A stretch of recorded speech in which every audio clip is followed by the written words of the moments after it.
The Innocence of Father Brown, by G.K. Chesterton. The Secret Garden. Aristide Valentine, chief of the Paris police, was late for his dinner, and some of his guests began to arrive before him. These were, however, reassured by his confidential servant, Ivan, the old man with a scar, and a face almost as grey as his moustaches, who always sat at a table in the entrance hall, a hall hung with weapons. Valentine's house was perhaps as peculiar and celebrated as its master. It was an old house, with high walls and tall poplars almost overhanging the Seine, but the oddity, and perhaps the police value of its architecture, was this, that there was no ultimate exit at all except through this front door, which was guarded by Ivan and the armoury. The garden was large and elaborate, and there were many exits from the house into the garden. But there was no exit from the garden into the world outside. All round it ran a tall, smooth, unscalable wall with special spikes at the top. No bad garden, perhaps, for a man to reflect in whom some 100 criminals had sworn to kill. As Ivanin explained to the guests, their host had telephoned that he was detained for 10 minutes. He was, in truth, making some last arrangements about executions and such ugly things, and though these duties were rootedly repulsive to him, he always performed them with precision. Ruthless in the pursuit of criminals, he was very mild about their punishment. Since he had been supreme over French and largely over European policial methods, his great influence had been honourably used for the mitigation of sentences and the purification of prisons.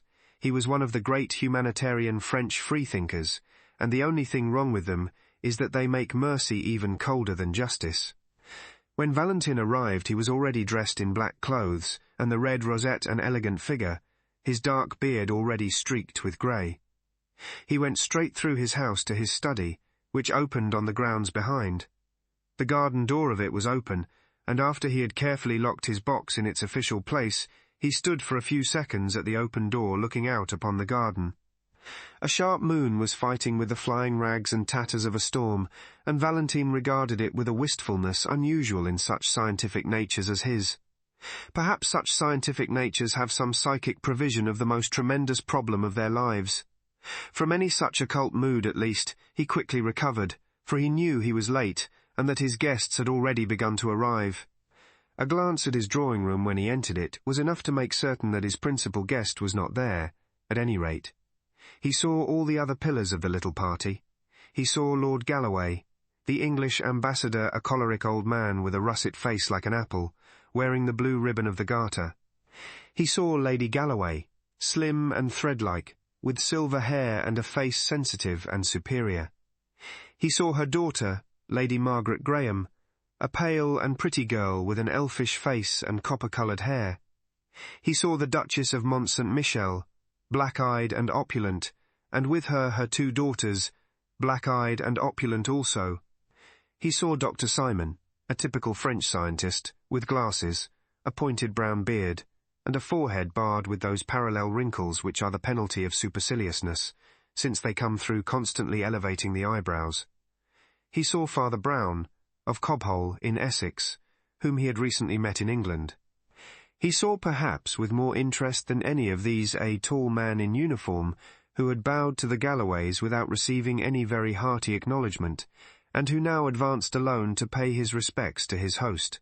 This was Commandant O'Brien, of the French Foreign Legion. He was a slim yet somewhat swaggering figure, clean-shaven, dark-haired and blue-eyed, and, as seemed natural in an officer of that famous regiment of victorious failures and successful suicides, he had an air at once dashing and melancholy. He was by birth an Irish gentleman, and in boyhood had known the Galloways, especially Margaret Graham. He had left his country after some crash of debts, and now expressed his complete freedom from British etiquette by swinging about in uniform, sabre, and spurs. When he bowed to the ambassador's family, Lord and Lady Galloway bent stiffly, and Lady Margaret looked away. But for whatever old causes such people might be interested in each other, their distinguished host was not specially interested in them. No one of them, at least, was in his eyes the guest of the evening. Valentine was expecting, for special reasons, a man of worldwide fame, whose friendship he had secured during some of his great detective tours and triumphs in the United States.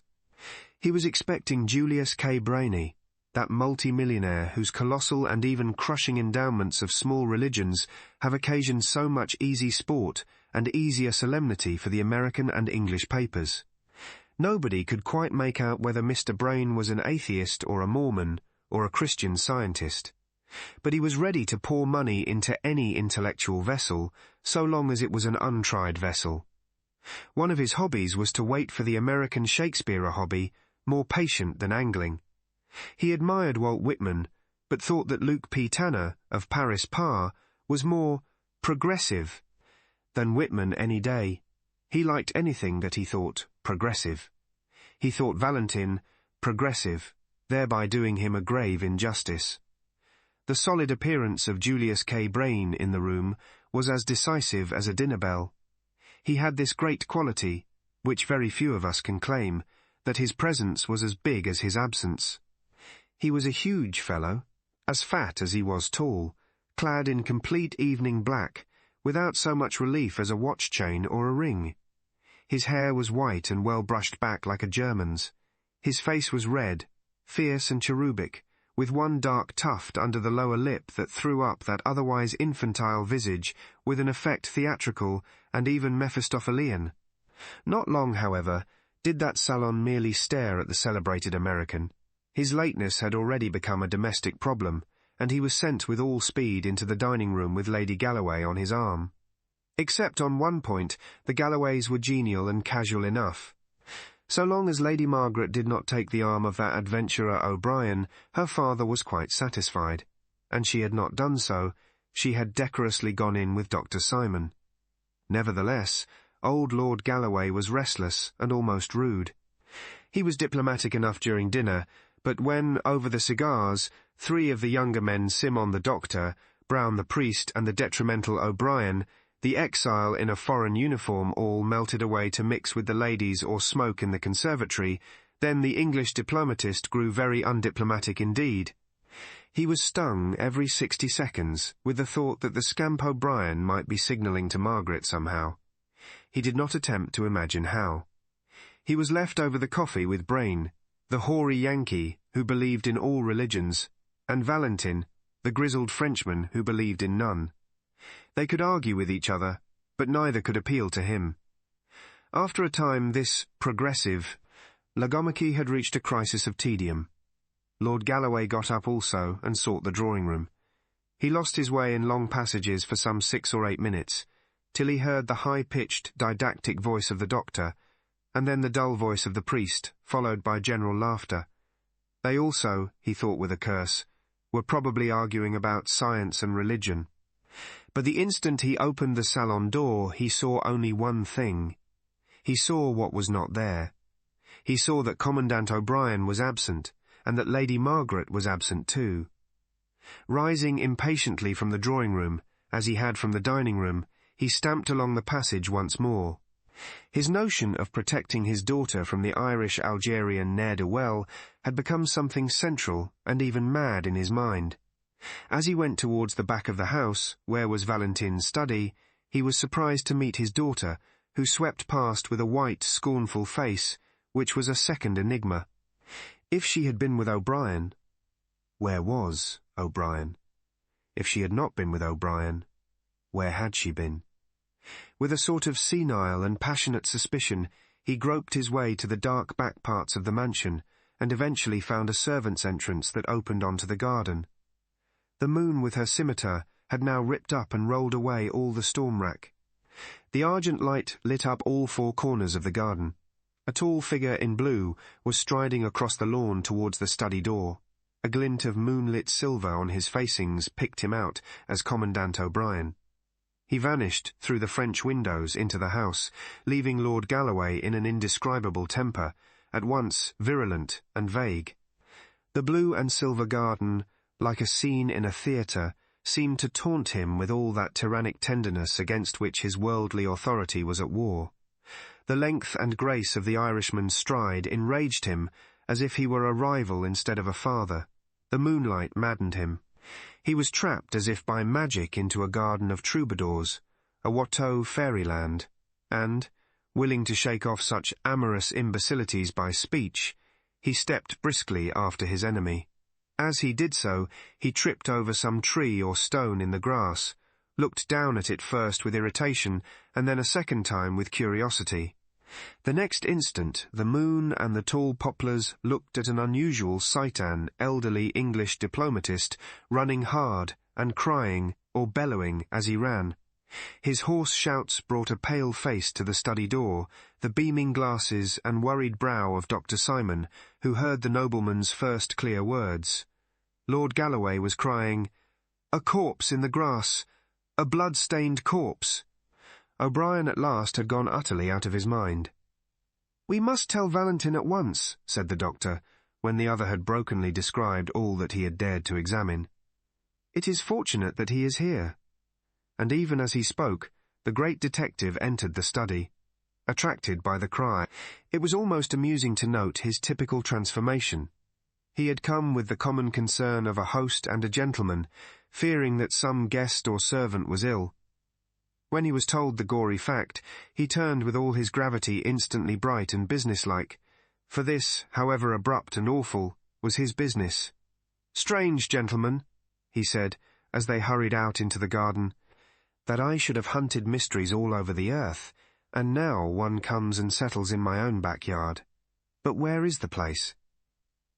They crossed the lawn less easily, as a slight mist had begun to rise from the river, but under the guidance of the shaken Galloway, they found the body sunken in deep grass, the body of a very tall and broad-shouldered man.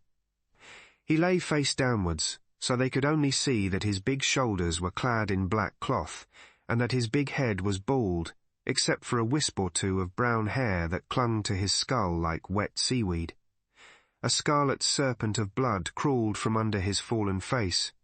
"At least," said Simon, with a deep and singular intonation, "he is none of our party." "Examine him, doctor," cried Valentine rather sharply. "He may not be dead." The doctor bent down. "He is not quite cold, but I am afraid he is dead enough," he answered. "Just help me to lift him up." They lifted him carefully an inch from the ground, and all doubts as to his being really dead were settled at once and frightfully. The head fell away. It had been entirely sundered from the body. Whoever had cut his throat had managed to sever the neck as well. Even Valentin was slightly shocked. "He must have been as strong as a gorilla," he muttered. Not without a shiver, though he was used to anatomical abortions, Dr. Simon lifted the head. It was slightly slashed about the neck and jaw, but the face was substantially unhurt. It was a ponderous yellow face, at once sunken and swollen, with a hawk-like nose and heavy lids face of a wicked Roman emperor, with perhaps a distant touch of a Chinese emperor. All present seemed to look at it with the coldest eye of ignorance. Nothing else could be noted about the man, except that, as they had lifted his body, they had seen underneath it the white gleam of a shirt front defaced with a red gleam of blood. As Dr. Simon said, the man had never been of their party. But he might very well have been trying to join it, for he had come dressed for such an occasion. Valentine went down on his hands and knees and examined with his closest professional attention the grass and ground for some 20 yards round the body, in which he was assisted less skilfully by the doctor, and quite vaguely by the English lord. Nothing rewarded their grovellings except a few twigs, snapped or chopped into very small lengths, which Valentine lifted for an instant's examination, and then tossed away. "Twigs," he said gravely. "Twigs, and a total stranger with his head cut off. That is all there is on this lawn." There was an almost creepy stillness, and then the unnerved Galloway called out sharply, "Who's that? Who's that over there by the garden wall?" A small figure with a foolishly large head drew waveringly near them in the moonlit haze, looked for an instant like a goblin, but turned out to be the harmless little priest whom they had left in the drawing-room. "I say," he said meekly, "there are no gates to this garden, do you know?" Valentin's black brows had come together somewhat crossly, as they did on principle at the sight of the cassock, but he was far too just a man to deny the relevance of the remark. "You are right," he said. "Before we find out how he came to be killed, we may have to find out how he came to be here. Now listen to me, gentlemen. If it can be done without prejudice to my position and duty, we shall all agree that certain distinguished names might well be kept out of this. There are ladies, gentlemen, and there is a foreign ambassador. If we must mark it down as a crime, then it must be followed up as a crime. But till then I can use my own discretion. I am the head of the police. I am so public that I can afford to be private. Please heaven, I will clear every one of my own guests before I call in my men to look for anybody else.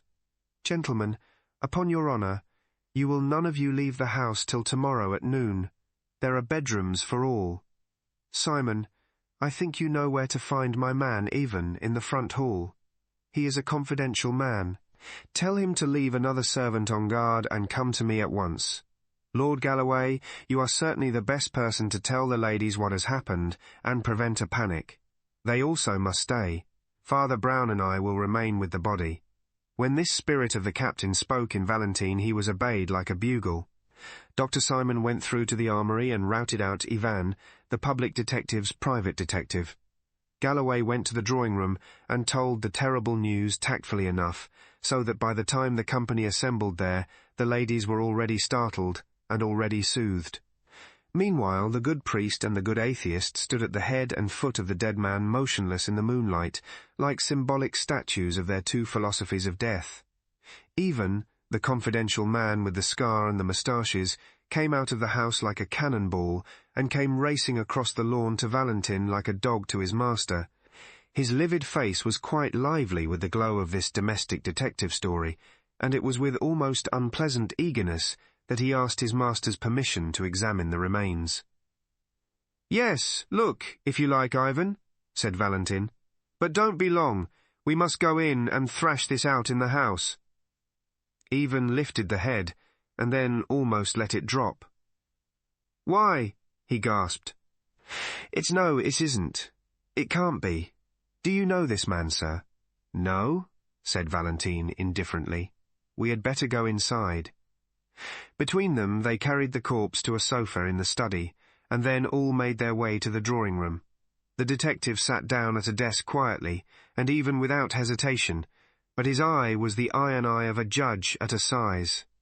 He made a few rapid notes upon paper in front of him, and then said shortly, "Is everybody here?" "Not Mr. Brain," said the Duchess of Mont Saint-Michel, looking round. "No," said Lord Galloway in a hoarse, harsh voice, "and not Mr. Neil O'Brien, I fancy. I saw that gentleman walking in the garden when the corpse was still warm." "Ivan," said the detective. "I knew and fetch Commandant O'Brien and Mr. Brain. Mr. Brain, I know, is finishing a cigar in the dining-room. Commandant O'Brien, I think, is walking up and down the conservatory. I am not sure." The faithful attendant flashed from the room, and before anyone could stir or speak, Valentine went on with the same soldierly swiftness of exposition. "Everyone here knows that a dead man has been found in the garden, his head cut clean from his body. Dr. Simon, you have examined it. Do you think that to cut a man's throat like that would need great force? Or perhaps only a very sharp knife?" "I should say that it could not be done with a knife at all," said the pale doctor. "Have you any thought," resumed Valentine, "of a tool with which it could be done?" "Speaking within modern probabilities, I really haven't," said the doctor, arching his painful brows. "It's not easy to hack a neck through even clumsily, and this was a very clean cut. It could be done with a battle-axe, or an old headsman's axe, or an old two-handed sword." "But, good heavens!" cried the Duchess, almost in hysterics. "There aren't any two-handed swords and battle-axes round here." Valentine was still busy with the paper in front of him. "Tell me," he said, still writing rapidly, "could it have been done with a long French cavalry sabre?" A low knocking came at the door, which, for some unreasonable reason, curdled everyone's blood like the knocking in Macbeth. Amid that frozen silence, Dr. Simon managed to say, "A sabre, yes, I suppose it could." "Thank you," said Valentine. "Come in, Ivan." The confidential Ivan opened the door and ushered in Commandant Neil O'Brien, whom he had found at last pacing the garden again. The Irish officer stood up disordered and defiant on the threshold. "What do you want with me?" he cried. "Please sit down," said Valentin in pleasant level tones. "Why, you aren't wearing your sword. Where is it?" "I left it on the library table," said O'Brien, his brogue deepening in his disturbed mood. "It was a nuisance. It was getting—" "Ivan," said Valentin, "please go and get the commandant's sword from the library." Then, as the servant vanished, "Lord Galloway says he saw you leaving the garden just before he found the corpse. What were you doing in the garden?" The commandant flung himself recklessly into a chair. "Oh," he cried in pure Irish, "admiring the moon, communing with nature, me boy."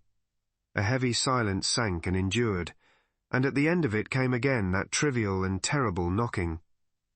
Ivan reappeared, carrying an empty steel scabbard. "This is all I can find," he said. "Put it on the table," said Valentin, without looking up. There was an inhuman silence in the room, like that sea of inhuman silence round the dock of the condemned murderer. The Duchess's weak exclamations had long ago died away.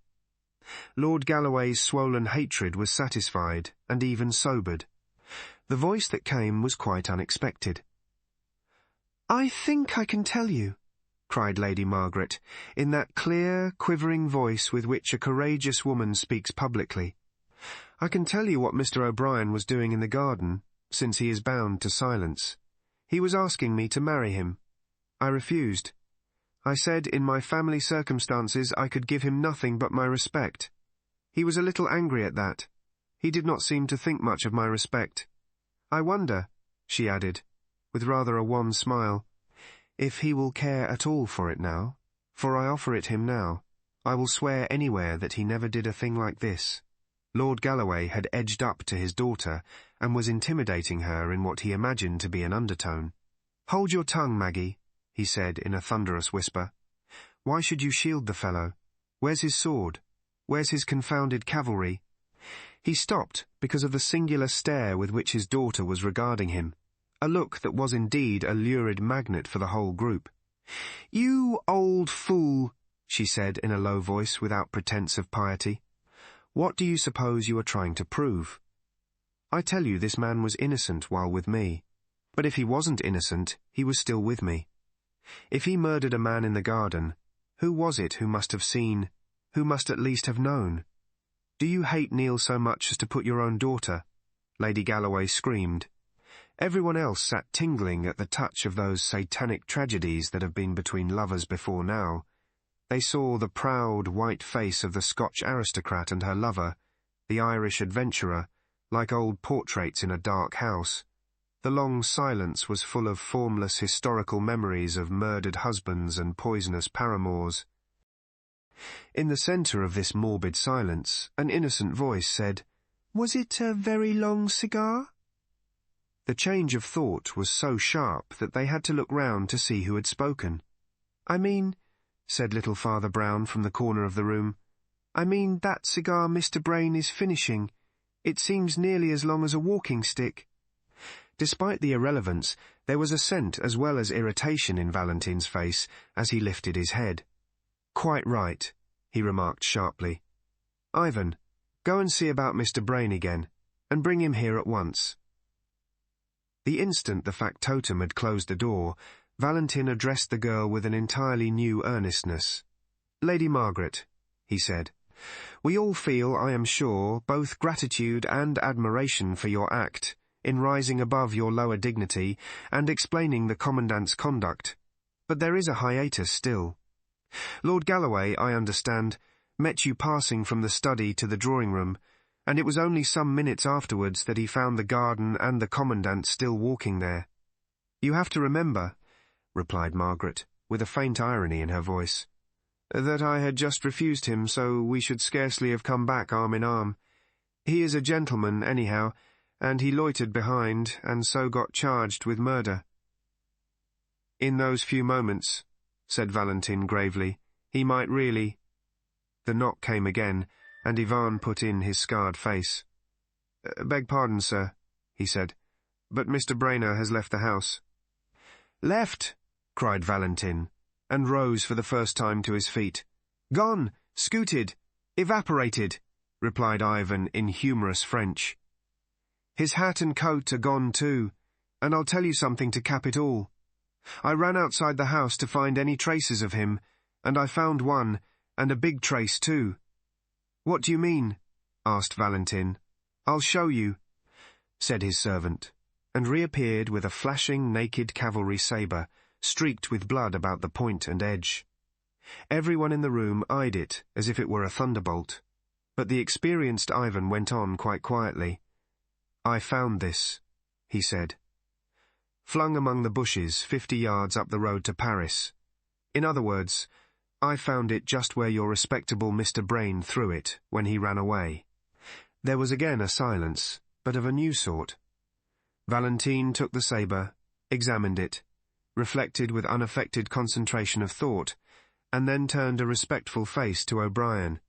"Commandant," he said, "we trust you will always produce this weapon if it is wanted for police examination. Meanwhile," he added, slapping the steel back in the ringing scabbard, "let me return you your sword." At the military symbolism of the action, the audience could hardly refrain from applause. For Neil O'Brien, indeed, that gesture was the turning point of existence. By the time he was wandering in the mysterious garden again, in the colours of the morning, the tragic futility of his ordinary mien had fallen from him. He was a man with many reasons for happiness. Lord Galloway was a gentleman, and had offered him an apology. Lady Margaret was something better than a lady, a woman at least, and had perhaps given him something better than an apology, as they drifted among the old flower-beds before breakfast. The whole company was more light-hearted and humane, for though the riddle of the death remained, the load of suspicion was lifted off them all, and sent flying off to Paris with the strange millionaire man they hardly knew. The devil was cast out of the house, he had cast himself out. Still, the riddle remained, and when O'Brien threw himself on a garden seat beside Dr. Simon, that keenly scientific person at once resumed it. He did not get much talk out of O'Brien, whose thoughts were on pleasanter things. "I can't say it interests me much," said the Irishman frankly, "especially as it seems pretty plain now. Apparently Brain hated this stranger for some reason, lured him into the garden, and killed him with my sword. Then he fled to the city, tossing the sword away as he went. By the way, Ivan tells me the dead man had a Yankee dollar in his pocket. So he was a countryman of Brain's, and that seems to clinch it. I don't see any difficulties about the business." "There are 5 colossal difficulties," said the doctor quietly, "like high walls within walls. Don't mistake me. I don't doubt that Brain did it. His flight, I fancy, proves that. But as to how he did it. First difficulty, why should a man kill another man with a great hulking sabre, when he can almost kill him with a pocket-knife and put it back in his pocket? Second difficulty, why was there no noise or outcry? Does a man commonly see another come up waving a scimitar and offer no remarks? Third difficulty, a servant watched the front door all the evening, and a rat cannot get into Valentin's garden anywhere. How did the dead man get into the garden? Fourth difficulty, given the same conditions, how did Brain get out of the garden? And the fifth, said Neil, with eyes fixed on the English priest who was coming slowly up the path. Is a trifle, I suppose, said the doctor, but I think an odd one. When I first saw how the head had been slashed, I supposed the assassin had struck more than once, but on examination I found many cuts across the truncated section. In other words, they were struck after the head was off. Did Brain hate his foe so fiendishly that he stood sabring his body in the moonlight? Horrible, said O'Brien, and shuddered. The little priest, Brown, had arrived while they were talking, and had waited, with characteristic shyness, till they had finished. Then he said awkwardly, I say, I'm sorry to interrupt, but I was sent to tell you the news. News? Repeated Simon, and stared at him rather painfully through his glasses. Yes, I'm sorry, said Father Brown mildly. There's been another murder, you know. Both men on the seat sprang up, leaving it rocking. And, what's stranger still, continued the priest, with his dull eye on the rhododendrons, it's the same disgusting sort. It's another beheading. They found the second head actually bleeding into the river, a few yards along Brain's road to Paris. So they suppose that he— "Great heaven!" cried O'Brien. "Is Brain a monomaniac?" "There are American vendettas," said the priest impassively. Then he added, "They want you to come to the library and see it." Commandant O'Brien followed the others towards the inquest, feeling decidedly sick. As a soldier, he loathed all this secretive carnage. Where were these extravagant amputations going to stop? First one head was hacked off, and then another. In this case, he told himself bitterly, it was not true that 2 heads were better than 1. As he crossed the study, he almost staggered at a shocking coincidence. Upon Valentine's table lay the coloured picture of yet a 3rd bleeding head, and it was the head of Valentine himself. A second glance showed him it was only a nationalist paper called The Guillotine, which every week showed one of its political opponents with rolling eyes and writhing features just after execution, for Valentine was an anti-clerical of some note. But O'Brien was an Irishman, with a kind of chastity even in his sins, and his gorge rose against that great brutality of the intellect which belongs only to France. He felt Paris as a whole, from the grotesques on the Gothic churches to the gross caricatures in the newspapers. He remembered the gigantic jests of the Revolution. He saw the whole city as one ugly energy, from the sanguinary sketch lying on Valentine's table up to where, above a mountain and forest of gargoyles, the great devil grins on Notre Dame. The library was long, low, and dark. What light entered it shot from under low blinds, and had still some of the ruddy tinge of morning. Valentine and his servant Evinan were waiting for them at the upper end of a long, slightly sloping desk, on which lay the mortal remains, looking enormous in the twilight. The big black figure and yellow face of the man found in the garden confronted them essentially unchanged. The second head, which had been fished from among the river reeds that morning, lay streaming and dripping beside it. Valentine's men were still seeking to recover the rest of this second corpse, which was supposed to be afloat. Father Brown, who did not seem to share O'Brien's sensibilities in the least, went up to the second head and examined it with his blinking care. It was little more than a mop of wet white hair, fringed with silver fire in the red and level morning light. The face, which seemed of an ugly, empurpled and perhaps criminal type, had been much battered against trees or stones as it tossed in the water. "Good morning, Commandant O'Brien," said Valentine, with quiet cordiality. "You have heard of Brain's last experiment in butchery, I suppose?" Father Brown was still bending over the head with white hair, and he said, without looking up, "I suppose it is quite certain that Brain cut off this head too." "Well, it seems common sense," said Valentine, with his hands in his pockets. "Killed in the same way as the other, found within a few yards of the other, and sliced by the same weapon which we know he carried away." Yes, I know," replied Father Brown submissively. "Yet, you know, I doubt whether Brain could have cut off this head." "Why not?" inquired Dr. Simon, with a rational stare. "Well, Doctor," said the priest, looking up blinking, "can a man cut off his own head?" "I don't know." O'Brien felt an insane universe crashing about his ears, but the doctor sprang forward with impetuous practicality and pushed back the wet white hair. "Oh, there's no doubt it's Brain," said the priest quietly. He had exactly that chip in the left ear. The detective, who had been regarding the priest with steady and glittering eyes, opened his clenched mouth and said sharply, "You seem to know a lot about him, Father Brown." "I do," said the little man simply. "I've been about with him for some weeks. He was thinking of joining our church."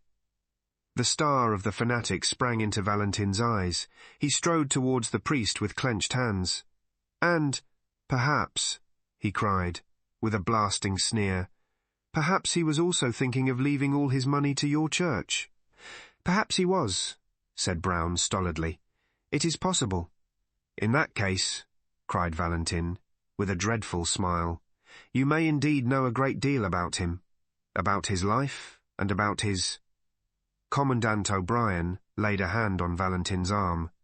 "Drop that slanderous rubbish, Valentin," he said, "or there may be more swords yet." But Valentin, under the steady, humble gaze of the priest, had already recovered himself. "Well," he said shortly, "people's private opinions can wait. You, gentlemen, are still bound by your promise to stay. You must enforce it on yourselves and on each other. Ivan here will tell you anything more you want to know. I must get to business and write to the authorities. We can't keep this quiet any longer. I shall be writing in my study if there is any more news." "Is there any more news, Ivan?" asked Dr. Simon, as the chief of police strode out of the room. "Only one more thing, I think, sir," said Ivan, wrinkling up his grey old face. "But that's important too, in its way. There's that old buffer you found on the lawn." And he pointed without pretence of reverence at the big black body with the yellow head. "We found out who he is, anyhow." "Indeed," cried the astonished doctor. "And who is he?" "His name was Arnold Becker," said the under-detective, "though he went by many aliases. He was a wandering sort of scamp, and is known to have been in America, so that was where Brain got his knife into him. We didn't have much to do with him ourselves, for he worked mostly in Germany. We've communicated, of course, with the German police. But, oddly enough, there was a twin brother of his, named Louis Becker, whom we had a great deal to do with. In fact, we found it necessary to guillotine him only yesterday. Well, it's a rum thing, gentlemen, but when I saw that fellow flat on the lawn, I had the greatest jump of my life. If I hadn't seen Louis Becker guillotined with my own eyes, I'd have sworn it was Louis Becker lying there in the grass. Then, of course, I remembered his twin brother in Germany, and following up the clue—" The explanatory Ivan stopped, for the excellent reason that nobody was listening to him. The commandant and the doctor were both staring at Father Brown, who had sprung stiffly to his feet and was holding his temples tight like a man in sudden and violent pain. "Stop, stop, stop!" he cried. "Stop talking a minute, for I see half. Will God give me strength? Will my brain make the one jump and see all? Heaven help me. I used to be fairly good at thinking. I could paraphrase any page in Aquinas once. Will my head split, or will it see? I see half, I only see half." He buried his head in his hands, and stood in a sort of rigid torture of thought or prayer, while the other three could only go on staring at this last prodigy of their wild 12 hours. When Father Brown's hands fell, they showed a face quite fresh and serious, like a child's. He heaved a huge sigh and said, "Let us get this said and done with as quickly as possible.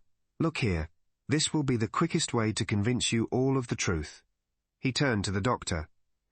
"Dr. Simon," he said, "you have a strong headpiece, and I heard you this morning asking the 5 hardest questions about this business. Well, if you will ask them again, I will answer them." Simon's pince-nez dropped from his nose in his doubt and wonder, but he answered at once. "Well, the first question, you know, is why a man should kill another with a clumsy sabre at all when a man can kill with a bodkin." "A man cannot behead with a bodkin," said Brown calmly, "and for this murder beheading was absolutely necessary." "Why?" asked O'Brien with interest. "And the next question?" asked Father Brown. "Well, why didn't the man cry out or anything?" asked the doctor. "Sabres in gardens are certainly unusual." "Twigs," said the priest gloomily, and turned to the window, which looked on the scene of death. No one saw the point of the twigs. Why should they lie on that lawn, look at it, so far from any tree? They were not snapped off. They were chopped off. The murderer occupied his enemy with some tricks with the sabre, showing how he could cut a branch in mid-air, or what not.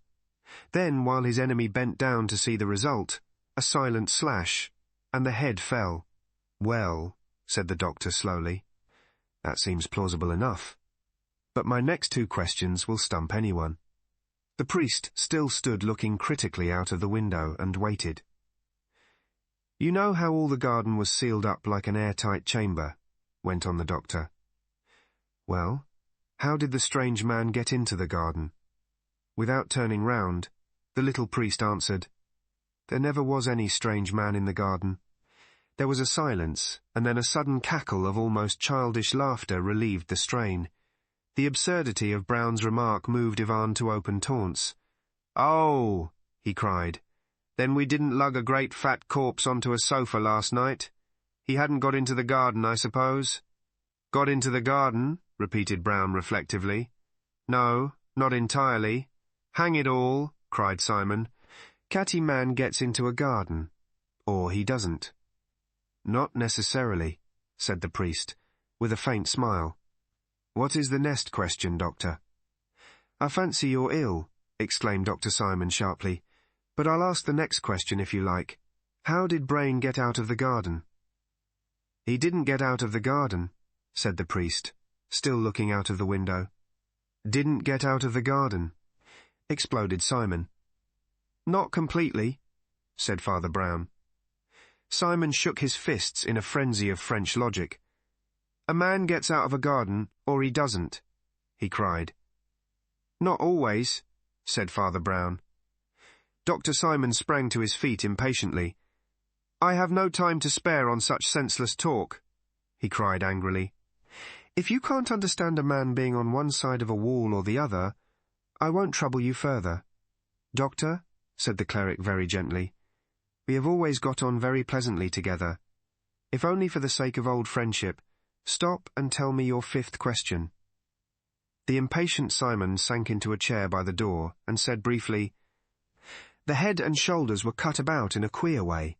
It seemed to be done after death." "Yes," said the motionless priest. "It was done so as to make you assume exactly the one simple falsehood that you did assume. It was done to make you take for granted that the head belonged to the body. The borderland of the brain, where all the monsters are made, moved horribly in the Gaelic O'Brien. He felt the chaotic presence of all the horsemen and fishwomen that man's unnatural fancy has begotten. A voice older than his first fathers seemed saying in his ear, 'Keep out of the monstrous garden where grows the tree with double fruit. Avoid the evil garden where died the man with two heads.' Yet, while these shameful symbolic shapes passed across the ancient mirror of his Irish soul, his Frenchified intellect was quite alert, and was watching the odd priest as closely and incredulously as all the rest. Father Brown had turned round at last, and stood against the window, with his face in dense shadow. But even in that shadow, they could see it was pale as ashes. Nevertheless, he spoke quite sensibly, as if there were no Gaelic souls on earth. "Gentlemen," he said, "you did not find the strange body of Becca in the garden. You did not find any strange body in the garden. In face of Dr. Simon's rationalism, I still affirm that Becca was only partly present. Look here," pointing to the black bulk of the mysterious corpse. "You never saw that man in your lives. Did you ever see this man?" He rapidly rolled away the bald, yellow head of the unknown, and put in its place the white-maned head beside it. And there, complete, unified, unmistakable, lay Julius K. Brayan. "The murderer," went on Brown quietly. "Daimler hacked off his enemy's head and flung the sword far over the wall, but he was too clever to fling the sword only. He flung the head over the wall also. Then he had only to clap on another head to the corpse, and as he insisted on a private inquest, you all imagined a totally new man." "Clap on another head," said O'Brien, staring. "What other head? Heads don't grow on garden bushes, do they?"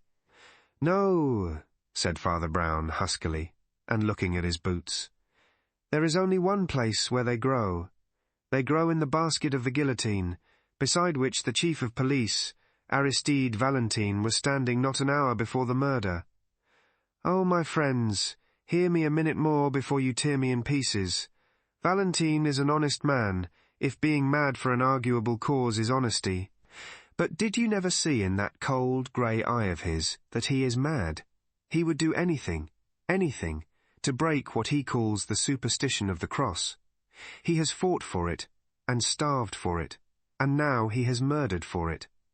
Brain's crazy millions had hitherto been scattered among so many sects that they did little to alter the balance of things.